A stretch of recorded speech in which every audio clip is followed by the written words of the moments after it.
In this video, I'm going to take you through my initial reaction to the CIMA operational case study examination for the May 2025 to August 2025 pre-C material sitting. My name is James, welcome to my YouTube channel, where in this video we're talking about Halfpenny, and if you'd like access to all of my other OCS videos, make sure you click the subscribe button because it could be the difference in helping you to pass your case study. I'm also going to take you through my exclusive notes you can see on the screen above me. If you'd like a copy for yourself, click the link in the description of this video and you can have a copy to go through, save you taking down the notes in the video. I'm also delighted to say I'm affiliated and associated with Estranti, where they offer pre-scene analysis packs and mock examinations that will help you practice when it comes to your case study that could help you to pass your exam. So again, links are down in the description, and for pure transparency as always on the channel, if you were to purchase anything through those links, I would be entitled to a small commission which goes to supporting the YouTube channel. So as always, a massive thank you. Let me know in the comments how you're getting on with your revision. But let's get straight into it now as to where are we at in terms of Halfpenny and the company itself. Well, the key things for you to get down are that it produces and sells packaged bread. That's the key thing, produces and sells. It's a well-established organisation founded in 1891. It's got a lot of infrastructure in place. We've seen lots of developments over the years, which they talk about in the pre-C materials. And that's where when it's been trading for a number of years, the actual revenue has actually increased $11 million in 2023 to 2024. So if you go down to page 21 in your pre-C notes, really key thing to get the ball rolling, especially maybe if you've got your case study tomorrow on there, you can see on the right hand side we've got 320 million on there, up to 331. But the key thing here is that the profits have actually remained pretty stagnant on there, just under 20 million. And I've put down there the gross profit margins, which you can see for 2023, 2024, both at 27% each. And if you go to page 24 now, that's where my 2025 figure comes into it, where you mustn't make this mistake when it comes to your pre-scene information, that this is where we're looking at the budgeted information for the 31st of December 2025. So that's where I get the figure for the 27.2% on there. And there are lots of key and core syllabus areas that you could be tested on here, such as budgeted information and analysing performance.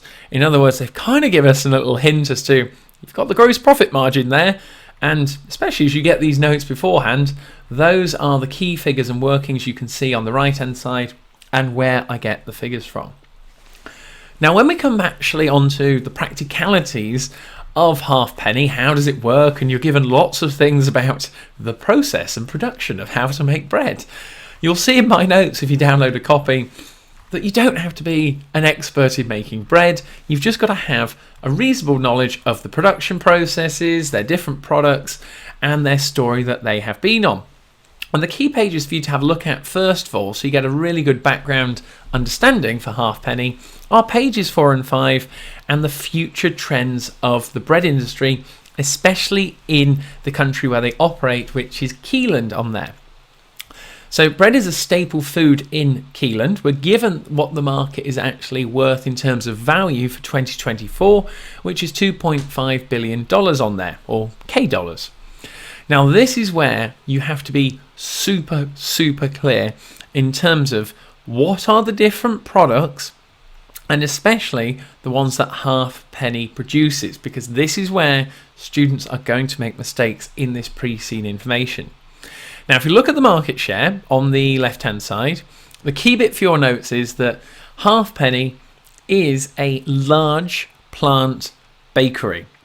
That's the key thing. So by sales volume, the market share is 80% in terms of sales volume, and then in terms of sales value, it's at 70%. In other words, they are part of the big players on there and have a large impact on this actual industry. However, if we look at what is known as the high street and the artisan bakers and the in-store bakeries, these are what is known as sort of shorter shelf life products, because bread is a perishable good. You want it to last as long as possible, and that's what Halfpenny specialises in. The key bit for your notes is that you can see here in terms of sales volume, the market share. So you've got in-store bakeries at 15%, high street and artisan bakers at 5%. But in terms of sales value, so this is the profit margins which they are making on the bread that they're selling, it actually increases their market share, which shows they are making a very good return on it, which actually reduces the large plant-based bakeries which Halfpenny operates in. And when you have a look at page 5 on the right-hand side, these are the Future Trends series about shaping the bread production. Now, why is this important for your pre-seen information and case study? Well, when it comes to Halfpenny, when they talk about specialty breads and health and wellness trends and personalised and customised loaves and plant-based ingredients, Halfpenny does not actually implement any of these sort of advanced based techniques. They are very much a traditional based bakery. They do the sort of traditional, you can see on here, they've got the classic white loaf, wholemeal, multi-seed, and they've sort of got into, you can see on there on the right hand side, the rustic approach, which is their most recent introduction to their product range with the usual sort of bread rolls.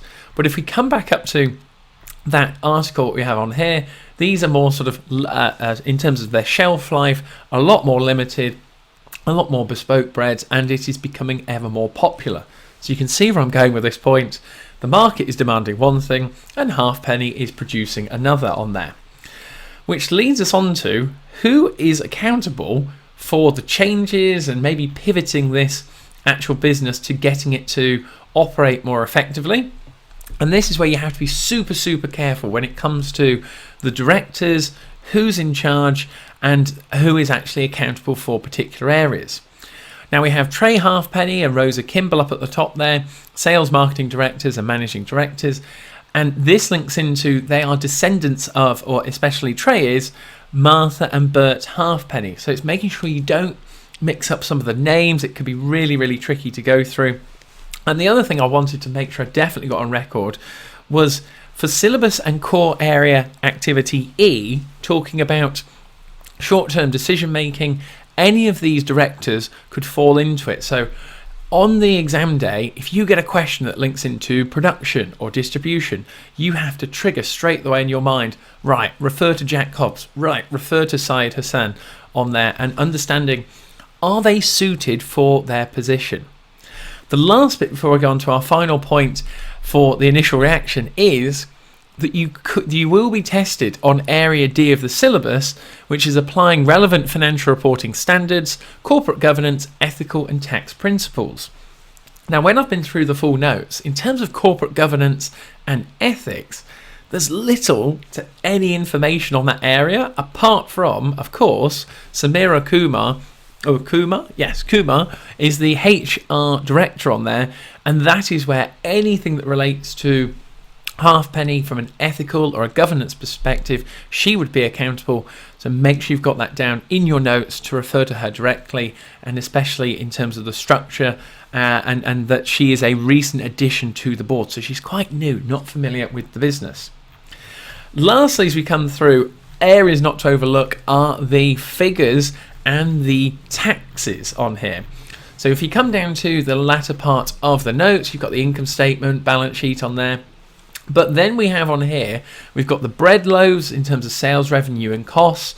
Remember, these are budgeted figures. You'll see it referenced on my notes on here that, for example, the 299,771 for bread loaves for the sales revenue. Remember, these are budgeted figures. Is, as you can see on the right hand side, the 299,771. Students are going to make mistakes on that, thinking it's the maybe 2024 figures, but these are going to lead into areas that could be tested on variance analysis, efficiency, maybe some working capital, cash flow on there, and they've linked it into two particular areas of budget preparation and standards. So just being careful as to which notes relate to which area and different parts of the syllabus. Lastly, we have the tax regime at the end, so items that could be added back for tax purposes. They have to test you on some form of tax principles, corporate governance, reporting standards. So it's just being aware of, say, things like the tax depreciation allowances and the tax rates that link into concepts like the debt tax shield as well on that. But overall, it's an interesting case study. You've got a lot to talk about as you go through. There are lots of things which they're operating nicely on there. We've got different aspects of some investment in PPE. If you have a look at the balance sheet in a bit more detail, there are different areas that you've got Trey, who is that managing director. We've got an interview on there, and especially on here, in fact, I'm just going to mention it on record. He says on the last one on here about we are continuously innovating with new recipes, flavours and formulations. And I kind of go when I read it through, is that the case? I mean, you kind of look like you're still producing the exact same way that you've always been, and there are different competitors coming into the markets that you'll see in the sales volumes on page 14. It breaks it down into the different areas, but you've just got to be super clear in your analysis which ones are local convenience stores, which ones are small independent grocery stores, and which ones are the big supermarkets on there.